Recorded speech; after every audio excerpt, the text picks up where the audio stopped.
On a parlé des routines, ces piliers du quotidien. Mais des routines sans direction, c'est comme pédaler avec énergie, sur un vélo stationnaire. Tu bouges, mais tu n'avances nulle part. Aujourd'hui, on passe à la vitesse supérieure. Je vais te révéler le système de planification stratégique que j'utilise et que les entrepreneurs les plus performants adoptent, le plan trimestriel. C'est le chaînon manquant qui relie tes petites actions quotidiennes à tes plus grands rêves pour 2026. C'est le plan qui transforme une année intimidante en une série de 4 sprints gagnables. Voici le principe fondamental. Ton cerveau est nul pour planifier sur 12 mois. C'est trop long, trop flou, trop abstrait. En revanche, il excelle dans un sprint de 90 jours. C'est une durée assez longue pour accomplir quelque chose de significatif et assez courte pour maintenir un focus et une urgence bénéfique. Ton année 2026 ne sera donc pas une montagne à gravir, mais 4 collines à conquérir l'une après l'autre. Chaque trimestre devient un chapitre avec un thème, un objectif phare et une victoire claire à célébrer. Ça change tout. Première étape, le thème trimestriel. Avant de te lancer dans les to-do list, tu dois définir le domaine de vie que tu vas concentrer ce trimestre. On ne peut pas tout optimiser en même temps. Le premier trimestre 2026, janvier-mars par exemple, pourrait être ton trimestre santé et énergie. Le deuxième, avril-juin, ton trimestre finance et croissance. Le troisième, juillet-septembre, ton trimestre relations et impact. Le quatrième, octobre-décembre, ton trimestre révision ou célébration. Ce thème donne une direction et une cohérence à toutes tes décisions. Il te permet de dire non à ce qui n'y contribue pas sans culpabilité. Deuxième étape, l'objectif phare. Pour chaque trimestre, tu ne définis qu'un seul objectif principal, massif et inspirant. Un par trimestre, c'est tout. Pour le trimestre santé, ce ne sont pas 15 petits objectifs. C'est être capable de courir 10 km sans m'arrêter, ou atteindre mon poids de forme et mon niveau d'énergie optimal. Cet objectif doit être spécifique, mesurable et surtout te faire un peu peur tout en t'excitant. C'est ton Everest personnel pour les 90 prochains jours. Toute ton énergie stratégique converge vers lui. Maintenant, on fait le lien magique avec tes routines. Troisième étape, la traduction en action clé. Ton objectif phare de 90 jours, tu vas le découper en 3. Résultat. Clé de 30 jours.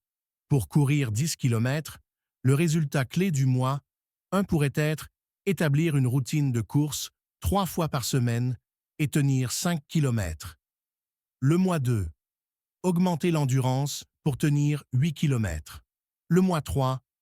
Finaliser la préparation et courir les 10 km. Et chacun de ces résultats mensuels se nourrit directement des routines quotidiennes dont on a parlé. Ta routine, mettre mes baskets et courir 20 minutes, chaque mardi, jeudi et samedi n'est plus une action isolée. C'est littéralement la brique qui construit ton résultat mensuel, qui lui-même construit ton objectif trimestriel, qui lui-même construit ton année. Chaque action banale prend soudain un sens profond. Quatrième étape, celle de la rigueur, la revue hebdomadaire de guérison. Un plan sans suivi est un vœu pieux. Chaque semaine, le même jour, dimanche soir pour moi, tu prends 20 minutes seulement. Tu poses 3 questions. 1. Qu'ai-je accompli cette semaine par rapport à mon résultat clé du mois? 2. Qu'est-ce qui m'a ralenti ou bloqué? 3. Sur quoi dois-je me concentrer impérativement la semaine prochaine? Cette micro-réunion avec toi-même n'est pas pour te faire culpabiliser. Elle est pour guérir ton plan, pour ajuster le tir, célébrer les micro-victoires et repartir focalisé. C'est le carburant de ta discipline.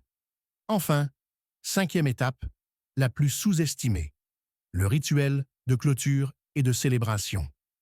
À la fin de chaque trimestre, tu dois faire deux choses. D'abord, une revue complète. As-tu atteint ton objectif phare? Qu'as-tu appris? Qu'est-ce qui a génialement marché? Ensuite, et c'est capital, tu célèbres. Peu importe si l'objectif est atteint à 100% ou à 70%, tu marques le coup. Un restaurant, un week-end off, un achat qui te fait plaisir. Ce rituel crée un cycle de récompenses positives dans ton cerveau.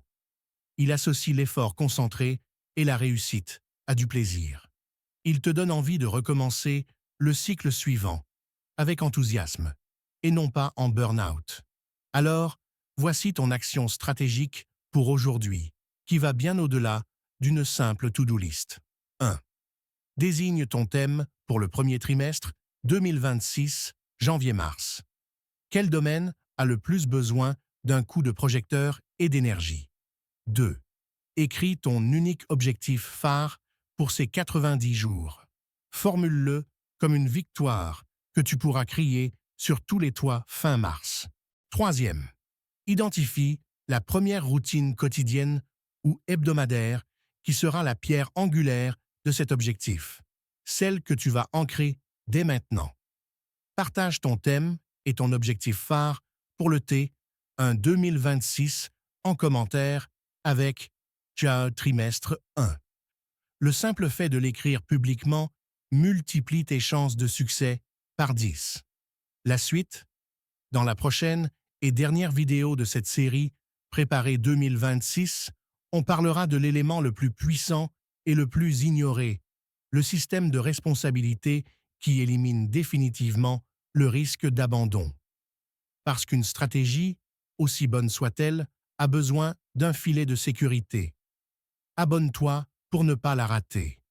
Aimez si ce plan trimestriel te donne l'impression de reprendre le contrôle total sur ton année. Rappelle-toi, les gens ordinaires fixent des résolutions annuelles. Les gens qui dominent leur année fixent des victoires trimestrielles. Dans quel camp choisis-tu de jouer?